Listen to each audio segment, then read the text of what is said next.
मेरे लेखपाल के दोस्तों, मैं पीयूष दीदी आपका स्वागत करता हूं आपके अपने चैनल में। मैं एक बार फिर से लेकर आ गया हूं ग्राम्य समाज एवं विकास का एक नया टॉपिक, जिसका नाम है भारतीय ग्रामीण अर्थव्यवस्था भूमि सुधार कार्यक्रम। आइए बात करते हैं इस पर। सबसे पहले बात करेंगे स्वतंत्रता पूर्व के बारे में। ब्रिटिश राज में किसानों के पास उन जमीनों का स्वामित्व नहीं था जिन पर वे खेती करते थे। जमीन का मालिकाना हक जमींदारों, जागीरदारों आदि के पास होता था। इसी की वजह से स्वतंत्र भारत में सरकार के सक्षम कई गंभीर मुद्दे उत्पन्न हुए जो चुनौती बनकर खड़े हो गए हैं। भूमि पर मध्यस्थों का प्रभाव और कुछ लोगों का स्वामित्व था जिनको स्वयं कृषि कार्य करने में कोई रुचि नहीं थी। भूमि को पट्टे पर देना एक सामान्य चलन था। काश्तकारों का शोषण लगभग प्रत्येक जगह पर किया जाता था, जिसमें काश्तकारी अनुबंध को जब्ती एक सामान्य घटना थी। भूमि रिकॉर्डों की दशा खराब थी, फलस्वरूप मुकदमेबाजी में वृद्धि हुई। वाणिज्यिक खेती के लिए भूमि का बहुत छोटे भागों में विभाजन करना कृषि क्षेत्र की एक अन्य समस्या थी। इसके परिणाम स्वरूप सीमा और भूमि विवादों के रूप में भूमि, पूंजी तथा श्रम का अकुशल उपयोग हुआ। स्वतंत्रता के बाद की स्थिति क्या थी? जेसी कुमारप्पन की अध्यक्षता में भूमि संबंधी समस्याओं से निपटने के लिए एक समिति नियुक्त की गई। कुमारप्पन समिति द्वारा कृषि के व्यापक सुधार हेतु उपायों की सिफारिश की गई। स्वतंत्र भारत में भूमि सुधारों के 4 घटक थे: मध्यस्थों का उन्मूलन, काश्तकारी सुधार, भूमि स्वामित्व की सीमा तय करना, भूमि स्वामित्व की चकबंदी करना। इन सुधारों की व्यापक स्तर पर स्वीकृति के लिए राजनीतिक इच्छा शक्ति की जरूरत थी, जिस कारण से इन्हें चरणों में स्वीकार करना पड़ा। मध्यस्थों का उन्मूलन। जमींदारी प्रणाली का उन्मूलन सबसे पहले किया गया था। प्रथम महत्वपूर्ण कानून जमींदारी प्रणाली का उन्मूलन था, जिसके द्वारा कृषकों और राज्य के मध्य मौजूद मध्यस्थों को हटा दिया गया। यह सुधार अन्य सुधारों की तुलना में अपेक्षाकृत अधिक प्रभावी था, जो अधिकांश क्षेत्रों में जमींदारों के अधिकारों को समाप्त करने और उनके आर्थिक एवं राजनीतिक शक्ति को कमजोर करने में सफल रहा। यह सुधार वास्तविक भू स्वामियों अर्थात काश्तकारों की स्थिति को मजबूत करने के लिए किया गया था। लाभ क्या हुआ? मध्यस्थों के उन्मूलन से लगभग 2 करोड़ काश्तकारों को वह भूमि प्राप्त हो गई जिस पर वे कृषि करते थे। मध्यस्थों के उन्मूलन के कारण एक शोषक वर्ग का अंत हो गया और भूमिहीन किसानों को भूमि वितरण के लिए अधिक से अधिक भूमि को सरकारी कब्जे में ले लिया गया। देश में बंजर भूमि और मध्यस्थों के निजी वनों का काफी क्षेत्र खेती योग्य था।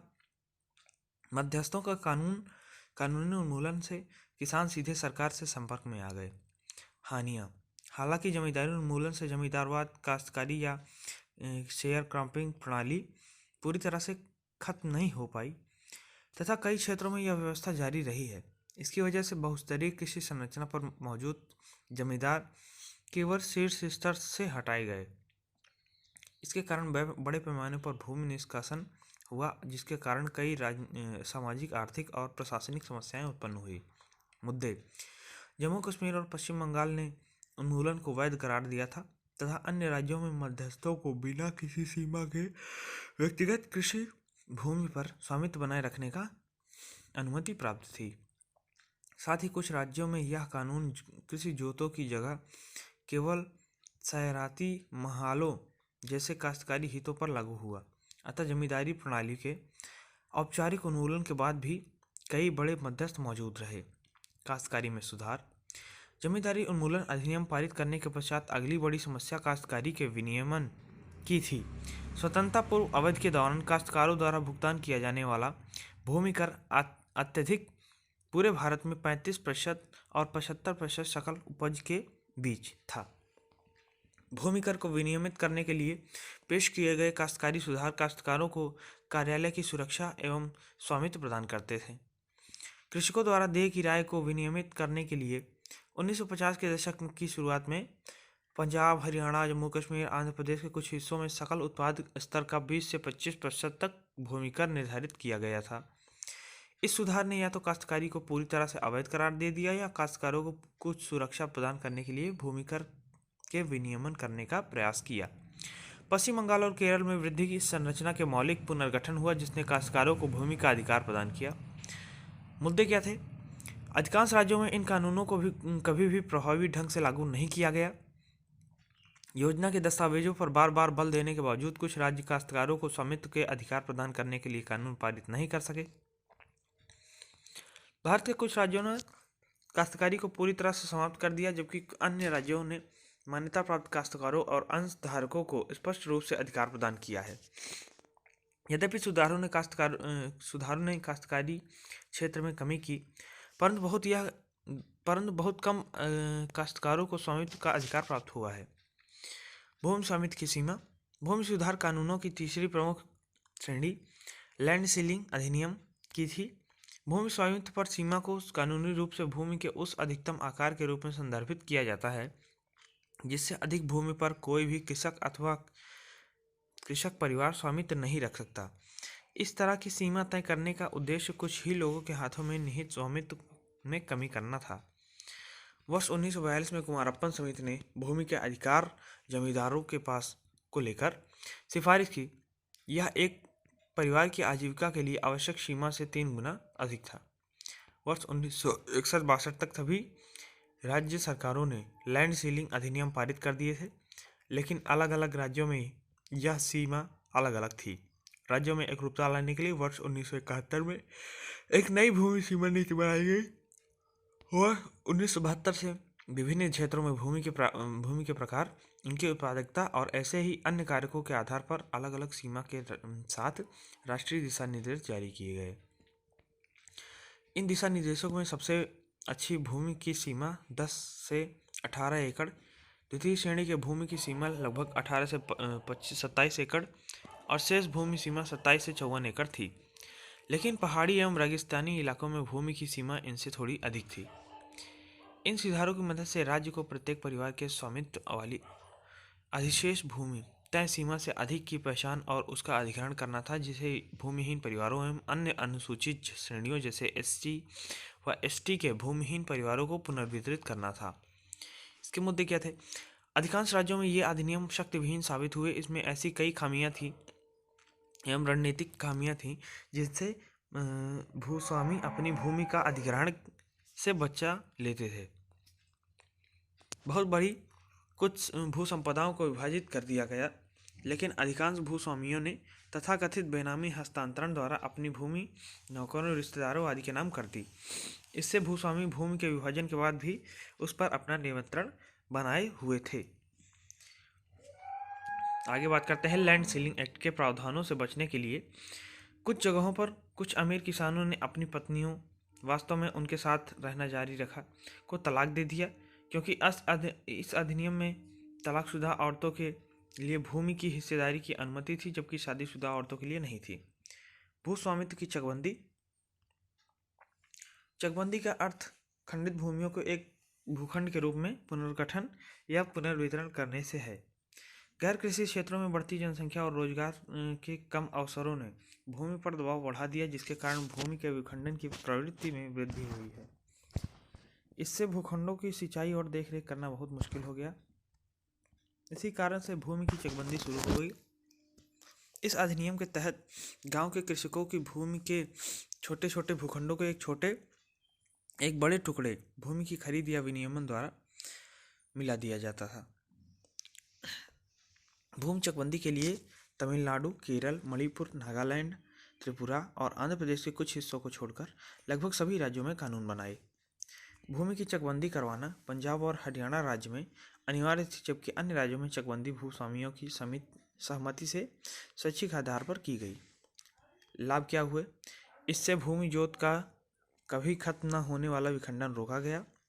इससे किसान अलग अलग स्थानों के बजाय भूमि की एक ही जगह पर सिंचाई तथा कृषि करने लगे, जिससे समय एवं श्रम की बचत हुई। इस भू सुधार से कृषि की लागत और किसानों के बीच मुकदमेबाजी में कमी आई। परिणाम क्या हुए? पर्याप्त राजनीतिक प्रशासनिक समर्थन में कमी के कारण पंजाब, हरियाणा और पश्चिमी उत्तर प्रदेश, जहां चकबंदी का कार्य पूर्ण हुआ था, को छोड़कर चकबंदी के संदर्भ में प्रगति हुई थी वो संतोषजनक नहीं थी। हालांकि इन राज्यों में जनसंख्या के दबाव के चलते भूमि के विखंडन के कारण पुनः चकबंदी किए जाने की आवश्यकता थी। पुनः चकबंदी की आवश्यकता क्यों थी भाई? वर्ष 1970-71 में औसत भू स्वामित्व का आकार 2.28 हेक्टेयर था, जो वर्ष 2015-16 में घटकर 1.08 हेक्टेयर रह गया। नागालैंड में औसत कृषि क्षेत्र आकार से अधिक है, वही पंजाब एवं हरियाणा इस सूची में क्रमशः द्वितीय एवं तृतीय स्थान पर हैं। भू स्वामित्व का आकार बिहार, पश्चिम बंगाल और केरल जैसे घनी आबादी वाले राज्यों में बहुत कम है। पीढ़ी दर पीढ़ी उपखंडों के विभाजन ने इन्हें और भी छोटा कर दिया। भूदान एवं ग्रामदान आंदोलन। महात्मा गांधी के शिष्य विनोबा भावे ने तेलंगाना के पोचमपल्ली में भूमिहीन हरिजनों की समस्याओं पर ध्यान दिया। उन्होंने भारत में भूमि सुधार कार्यक्रम में अहिंसात्मक क्रांति लाने का प्रयास के तहत आंदोलनों का नेतृत्व किया। इन आंदोलनों के तहत भूस्वामी संपन्न वर्गों से आग्रह किया जाता था कि वे स्वेच्छा से अपनी भूमि के एक हिस्से को भूमिहीनों को सौंप दें, जिससे भूदान आंदोलन के नाम से जाना जाता था। इसकी शुरुआत वर्ष 1951 में हुई थी। विनोबा भावे द्वारा की गई अपीलों में से कुछ भूस्वामी वर्गों ने अपनी कुछ भूमि को स्वैच्छिक दान किया। केंद्र एवं राज्य सरकारों द्वारा इस कार्य में विनोबा भावे को आवश्यक सहायता प्रदान की जा रही थी। भूदान आंदोलन ने वर्ष 1952 में शुरू हुए ग्रामदान आंदोलन को भी दिशा दी। ग्रामदान आंदोलन का उद्देश्य प्रत्येक गांव में भूमि स्वामियों एवं पट्टाधारकों को उनके भूमि अधिकारों को त्यागने के लिए राजी करना था। समस्त भूमि के समतावादी पुनर्वितरण तथा संयुक्त खेती हेतु ग्राम संघ की संपत्ति बना दिया गया। गांव के 75% निवासियों, जिनके पास 51% भूमि थी, कि ग्रामदान के लिए लिखित स्वीकृति मिलने के बाद ही उस गांव को ग्रामदान के रूप में घोषित किया जाता था। ग्रामदान के तहत आने वाला पहला गांव मैग्रोथ, हरिपुर, उत्तर प्रदेश था। आंदोलन की सफलता। यह स्वतंत्रता के बाद का पहला आंदोलन था जिसने एक आंदोलन सरकारी कानून से ही नहीं के माध्यम से सामाजिक परिवर्तन लाने का प्रयास किया। इस आंदोलन ने एक नैतिक माहौल का निर्माण किया, जिसे बड़े जमींदार पर दबाव पड़ा, किसानों और भूमिहीनों के बीच राजनीतिक गतिविधियों को प्रोत्साहित किया तथा किसानों को संगठित करने हेतु राजनीतिक प्रचार के लिए एक जमीन तैयार किया। कमियां क्या थी? इस आंदोलन के तहत दान की गई अधिकांश भूमि कम उपजाऊ मुकदमेबाजी वाली होती थी और इस प्रकार प्राप्त भूमि की बहुत कम मात्रा में वितरण भूमिहीनों के मध्य किया जा सकता था। ग्रामदान आंदोलन एवं उन गांवों, मुख्यतः आदिवासी क्षेत्रों में शुरुआत किया गया था जहां वर्ग विभेदीकरण की स्थिति नहीं थी और भू स्वामित्व को लेकर बहुत कम अंतर था। यह आंदोलन उन क्षेत्रों में सफल नहीं हो सका जहां भू स्वामित्व में अधिक समानता थी। आंदोलन अपनी क्रांतिकारी क्षमता का एहसास करने में विफल रहा। परिणाम क्या हुए? इस आंदोलन को व्यापक सफलता मिली थी। वर्ष 1969 में के आसपास आंदोलन अपने चरम पर था। अनेक राज्य सरकारों ने ग्रामदान और भूदान के उद्देश्य की प्राप्ति हेतु कानून बनाए। वर्ष 1969 के बाद ग्रामदान और भूदान ने स्वैच्छिक आंदोलन की जगह सरकारी सहायता प्राप्त कार्यक्रम में स्थानांतरित होने के कारण अपना महत्व खो दिया। आंदोलन के वर्ष 1967 में विनोबा भावे के निकल के बाद जनाधार में कमी आई। आगे की राह। नीति आयोग और कुछ उद्योगों द्वारा भूमि पर निवेश को बढ़ावा देने और ग्रामीण क्षेत्रों में अधिक आय तथा बेरोजगार का सृजन करने के लिए बड़े पैमाने पर भूमि को पट्टे पर दिया जाने लगा। इस उद्देश्य को चकबंदी द्वारा सुगम बनाया जा सकता था। भूमि रिकॉर्ड डिजिटलीकरण जैसे आधुनिक भूमि सुधार उपायों को जल्दी से जल्दी अपनाया जाना चाहिए। निष्कर्ष। भूमि सुधार उपायों के कार्यान्वयन की गति धीमी रही है, फिर भी काफ़ी हद तक सामाजिक न्याय का उद्देश्य हासिल किया गया है। ग्रामीण कृषि व्यवस्था में भूमि सुधारों की बड़ी भूमिका है। गांव में गरीबी खत्म करने के लिए नई एवं परिवर्तनकारी भूमि सुधार उपायों को नई शक्ति के साथ अपनाया जाना चाहिए। तो ये थे भाई भूमि सुधार कार्यक्रम के अंतर्गत कुछ महत्वपूर्ण सूचनाएं। उम्मीद है आपको समझ में आया होगा। अगर नहीं समझ में आया तो एक कमेंट कीजिए, मैं दूसरा वीडियो बना लूँगा आपके लिए। ठीक है, चलते हैं, मिलते हैं नेक्स्ट वीडियो में। तब तक के लिए गुड बाय दोस्तों। प्लीज़ लाइक कीजिएगा, कमेंट कीजिएगा और ज़्यादा से ज़्यादा शेयर कीजिए अपने दोस्तों में। तब तक के लिए